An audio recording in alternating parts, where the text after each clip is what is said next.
रायगढ़ नाम के गांव में पूनम नाम की एक लड़की रहती थी। उसके पिता एक मजदूर थे जो कि बेहद ही गरीब थे। उन्हें अक्सर पूनम की शादी की चिंता सताती रहती। लेकिन कहते हैं ना कि जन्म, मृत्यु और शादी ये सब तो ऊपर से लिखा हुआ आया होता है। एक रोज उस गांव में सरकारी काम से एक सरकारी अफसर आया। उसने जब खूबसूरत पूनम को देखा तो उस पर मोहित हो बैठा और अपने मन में सोचने लगा। लोग सच ही कहते हैं, असली खूबसूरती तो गांव में ही होती है। अनुभव ने उसके मजदूर पिता से उसका हाथ मांगा और पूनम के पिता ने शादी के लिए झट से हाँ कर दी। आखिर वो कौन सा पिता है जो अपनी बेटी की सरकारी अफसर से शादी नहीं करना चाहेगा। फिर दोनों की शादी हो गई और अनुभव उसे लेकर शहर अपने घर आ गया। पहले तो उसके घर वालों ने उनका विरोध किया, लेकिन फिर बेटे की मर्जी के आगे उन्हें झुकना पड़ा। सही है, गरीब देवरानी आई है, अब इससे घर का सारा काम करवाया जा सकता है। गरीब घर की लड़की पूनम शादी कर अमीर ससुराल आ तो गई, लेकिन उसमें और उसकी अमीर जेठानी में काफी अंतर किया जाता था। दरअसल बड़ी बहू अंकिता की शादी में सरला देवी को खूब दान दहेज मिला था, लेकिन पूनम एक जोड़ी में ही ससुराल आई थी, जिस वजह से सरला अक्सर उसे ताने देती थी। ऐसे ही एक रोज त्योहार के वक्त अंकिता के घर से खूब सामान आया, जबकि पूनम के घर से कुछ नहीं आया। न जाने किन कंगलों के घर ब्याह कराया मेरा बेटा। तीज त्योहार पर भी कुछ नहीं भेजता इसका बाप।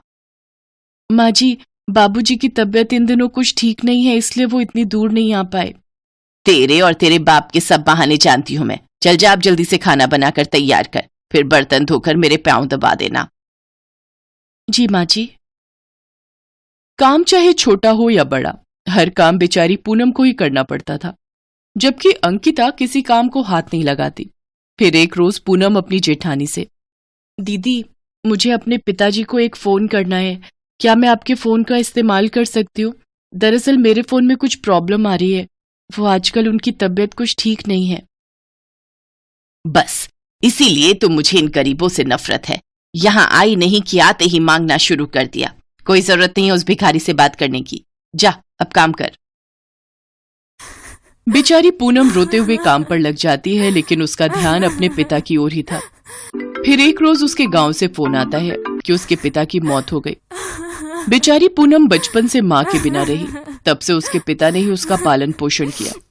दरअसल पूनम की माँ का देहांत जल्द ही हो गया था, जिस कारण पूनम अक्सर माँ के प्यार के लिए तरसती रही। वो सोचती थी कि ससुराल जाकर अपनी सास से वो प्यार पाएगी, लेकिन ऐसा हुआ नहीं। सरला देवी अक्सर उसे खरी खोटी सुनाती रहती। अब उसका इस दुनिया में कोई नहीं था जिससे वो अपना दुख बांट सके, सिवाय उसके पति अनुभव के, लेकिन वो भी अक्सर काम के सिलसिले में बाहर ही रहता। एक दिन अंकिता चिल्लाते हुए, अरे मेरे रूम में अभी तक कॉफी क्यों नहीं आई? ये पूनम कहाँ मर गई? माँ जी देखिए ना, अब क्या सुबह की कॉफी के लिए भी दिन तक का इंतजार करना पड़ेगा? रुक, अभी बताती हूँ उस गरीब को। सरला फ्रिज से ठंडा पानी निकालकर एक बाल्टी में भरती है और बेचारी पूनम के ऊपर गिरा देती है। तुझ महारानी को यहाँ बेड पर पड़े पड़े खाने को नहीं देने वाली मैं। चल खड़ी हो और उठकर घर का काम कर। वो माँ जी, मेरी तबीयत ठीक नहीं है, मुझे बुखार है। ये सब ड्रामे ना कहीं और जाकर करना। चल उठ और काम पर लग जा। तुझ गरीब को मैं यहाँ मुफ्त की रोटियां नहीं तोड़ने दूंगी। लेकिन तभी वहां अनुभव आ जाता है और वो अपनी पत्नी के प्रति अपनी माँ और भाभी का ऐसा बर्ताव देख गुस्से में आ जाता है। माँ, उस बेचारे की तबीयत कितनी खराब है, देखो तो वो कैसे कांप रही है, और तुम उसके साथ ऐसे बर्ताव कर रही हो। वो तो अच्छा हुआ मैं अपना फोन घर पर भूल गया और मुझे सारी सच्चाई पता चल गई, नहीं तो मैं कभी जान ही नहीं पाता कि तुम इसके साथ कैसा बर्ताव करती हो। अब मैं अपनी पत्नी के साथ इस घर में नहीं रहूंगा।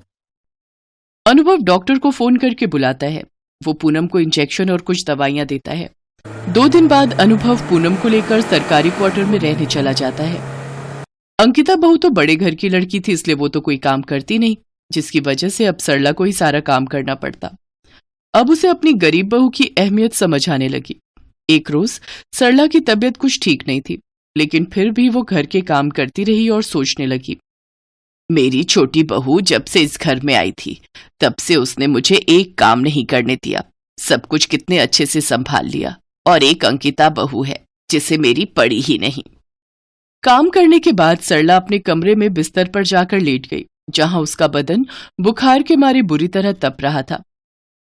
ओफो, पहले एक काम वाली घर से चली गई, तो अब ये दूसरी काम वाली यहाँ बिस्तर पर बीमार पड़ गई। बहुत जोरों की भूख लगी है, एक काम करती हूँ, आज बाहर से ही अपने लिए पिज्जा ऑर्डर कर लेती हूँ। अंकिता अपने कमरे में बैठकर आराम से टीवी देखते हुए पिज्जा खा रही होती है, जबकि सरला अपने कमरे में बिस्तर पर पड़ी हुई होती है। तभी पूनम और अनुभव वहां आ जाते हैं। माँ जी, आपको तो कितनी तेज बुखार है, सुनिए जी, जल्दी से डॉक्टर को बुलाइए। हाँ, मैं अभी फोन करता हूँ। पूनम तब तक सरला के सर पर पानी की पट्टियां रखती है। कुछ देर बाद डॉक्टर आकर उसे दवाई देता है। फिर पूनम उस दिन वहीं रुककर अपनी सास के लिए खाने में खिचड़ी बनाती है और साथ ही उसके हाथ पांव दबाती और समय समय पर दवाई देती, जबकि बड़ी बहू अंकिता अपने लिए बाहर से खाना ऑर्डर करती और अपने कमरे में आराम करती। सरला को अब अपनी गलती का एहसास हो गया। जिस बहू को मैंने पत्थर समझा वो तो हीरा निकली, और जिसे हीरा समझकर अपने सर का ताज बनाया वो तो असल में पत्थर निकली।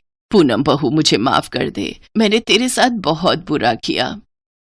नहीं नहीं माँ जी, आप माफी मत मांगिए, अब आप यहाँ नहीं रहेंगी, आप हमारे साथ चलिए। पूनम और अनुभव सरला को अपने साथ अपने घर ले जाते हैं, जहाँ पूनम उसकी खूब सेवा करती है। कुछ दिनों में अनुभव का प्रमोशन हो जाता है और उसे रहने के लिए एक बहुत बड़ा सरकारी बंगला मिलता है, जिसमें खूब नौकर चाकर होते हैं। अब गरीब बहू पूनम आराम से अपने पति के और सास के साथ खुशी खुशी रहने लगी, जबकि बड़ी बहू अंकिता के पति की नौकरी चली गई और उसके पिता का बिजनेस भी डूब गया, जिसके चलते अब उसे गरीबी में रहकर गुजारा करना पड़ा। साथ ही अब घर के सारे कामकाज उसी को करने पड़ रहे थे। शायद इसीलिए कहा जाता है कि कब वक्त का पहिया घूम जाए किसी को नहीं पता। हस्तिनापुर गांव में शंकर अपने 2 बेटों और पत्नी के साथ कच्चे मकान में रहता था। शंकर के घर की हालत कुछ ऐसी थी कि बस 2 वक्त की रोटी का गुजारा ही निकल पाता था। शंकर अपने बेटों को पढ़ा लिखाकर बड़ा आदमी बनते देखना चाहता था, इसीलिए वो दिन भर ईंट की भट्टी में मेहनत मजदूरी करता। उसका बड़ा बेटा अरुण जैसे ही अपनी पढ़ाई पूरी करता है तो वो अपने पिता से कहता है, पिताजी, अब मेरी पढ़ाई पूरी हो गई, तो अब कल से मैं भी आपके साथ काम पर चलूंगा। अरे ये तू कैसी बात कर रहा है अरुण? इतने सालों तक खुद को ईंट की भट्टी में जलाकर मैंने तुझे इसलिए नहीं पढ़ाया लिखाया कि तू भी मुझ जैसा काम करे। अरे मैं तो चाहता हूँ कि तू पढ़ लिख कर कोई बड़ी नौकरी करे, 2 पैसे कमाने के लिए मेरी तरह मजदूरी ना करे। और तू नौकरी के लिए शहर जाने वाला था ना, फिर क्या हुआ? पिताजी, शहर जाने के लिए खर्चा ज्यादा है, वहां जाने का किराया, रहने के लिए किराए का घर, राशन पानी, इन सब का खर्चा बहुत ज्यादा है। जब तक नौकरी नहीं लग जाती तब तक इन सब के लिए हम गरीब इतने पैसे कहाँ से लाएंगे? तो इन सब बातों पर ध्यान मत दे और शहर जाने की तैयारी कर, बाकी सब मैं संभाल लूंगा। अरुण के शहर जाने के लिए शंकर अपनी थोड़ी सी जमीन को बेच देता है और उन पैसों को अरुण को दे देता है। शहर पहुंचकर अरुण नौकरी की तलाश में जुट जाता है और 2 महीने बाद उसकी एक बड़ी कंपनी में नौकरी लग जाती है। उस कंपनी के मालिक की बेटी रिया वहां की मैनेजर थी। वो एक अमीर और घमंडी लड़की थी। अरुण का लंबा चौड़ा कद और गोरा रंग देखकर रिया उसकी दीवानी हो जाती है। ओहो वाओ, ये तो बिल्कुल मेरे टाइप का है, टॉल एंड हैंडसम। रिया उसके पास जाती है और बोलती है, हाय हैंडसम, न्यू ज्वाइनिंग, एम आई राइट? जी, आज मेरी ज्वाइनिंग है। क्या आप मुझे बता सकती हैं मैनेजर जी का कैबिन कहाँ है? मैं ही इस कंपनी के मैनेजर हूँ और ये कंपनी मेरे डैड की है। लेट्स गो, मैं तुम्हें तुम्हारा काम समझा देती हूँ। कुछ दिनों में दोनों में अच्छी दोस्ती हो जाती है और दोनों एक दूसरे के करीब आ जाते हैं। रिया को अरुण से प्यार हो जाता है।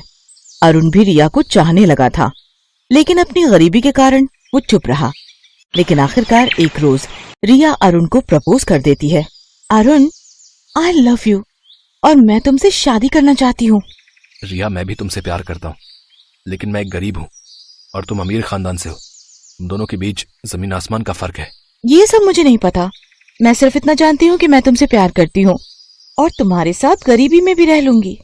रिया अपने घर वालों से बात करती है, लेकिन रिया के पेरेंट्स इस शादी के खिलाफ थे, जिसके चलते रिया उनसे बगावत करके अरुण से शादी करके उसके घर, उसके गांव आ जाती है। भैया, ये आप शहर से किसे ले आए हैं? माँ, पिताजी, मुझे माफ कर देना, लेकिन ये आपकी बहू रिया है। हम दोनों एक दूसरे से प्यार करते हैं, इसलिए हमने शादी कर ली। अरुण की खुशी के लिए उसके गरीब परिवार वाले रिया को अपना लेते हैं।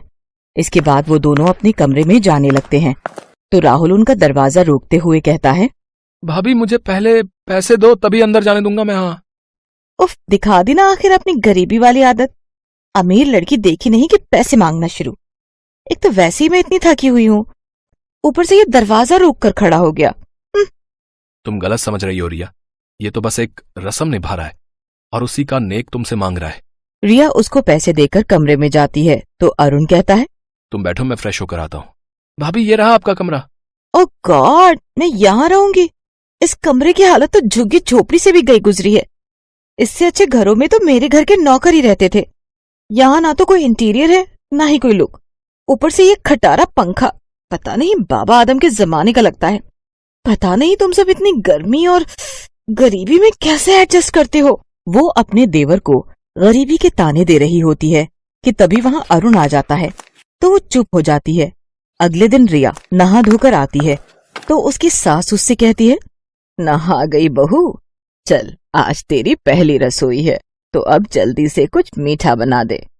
रिया किचन में जाती है तो वहाँ मिट्टी का चूल्हा जल रहा होता है और खाना बनाने के लिए कुछ बर्तन थे।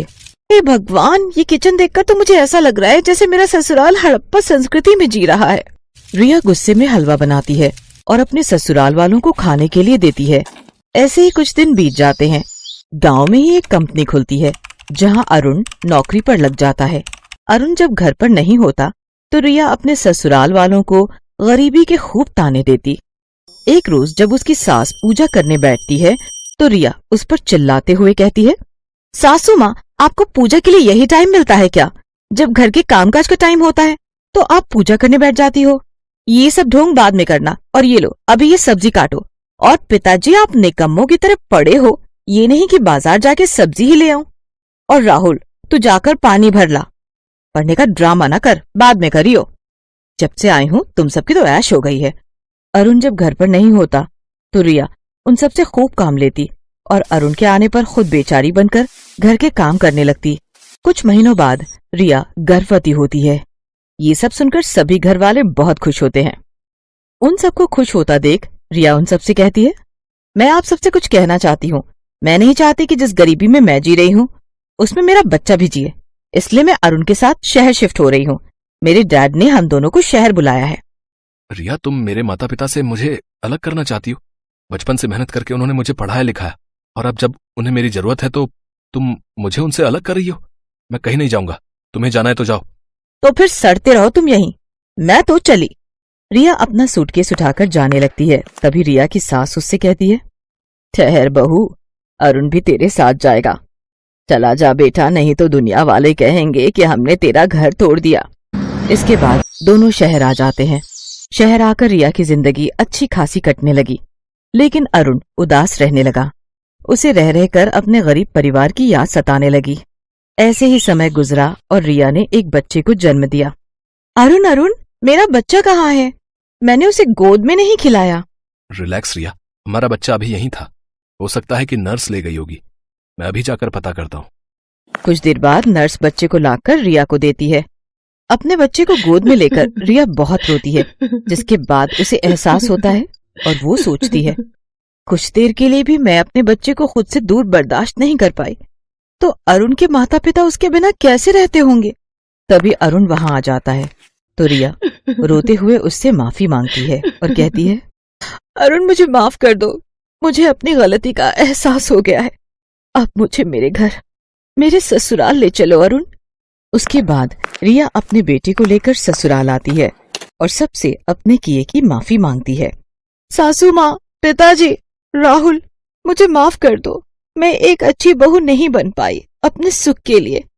मैंने आपको आपके बेटे से अलग कर दिया, लेकिन माँ बनके मुझे एहसास हुआ कि अपनों से दूर रहने के बाद कैसा लगता है। मेरा बच्चा अब इसी घर में खेलेगा जहां वो अपने दादाजी के कंधों पर बैठकर पूरे गांव में घूमेगा और अपनी दादी से खूब लाड पाएगा और चाचू के साथ खूब खेलेगा। मैं जानती थी बहू कि एक दिन तुझे अपनी गलती का एहसास जरूर होगा। जो भी हुआ उसे हम सब ने भुला दिया और तू भी भूल जा और अपनी जिंदगी की नई शुरुआत कर। इसके बाद रिया अपने ससुराल वालों के साथ बड़े ही प्यार से रहने लगती है और वहाँ के हर तौर तरीके सीख जाती है।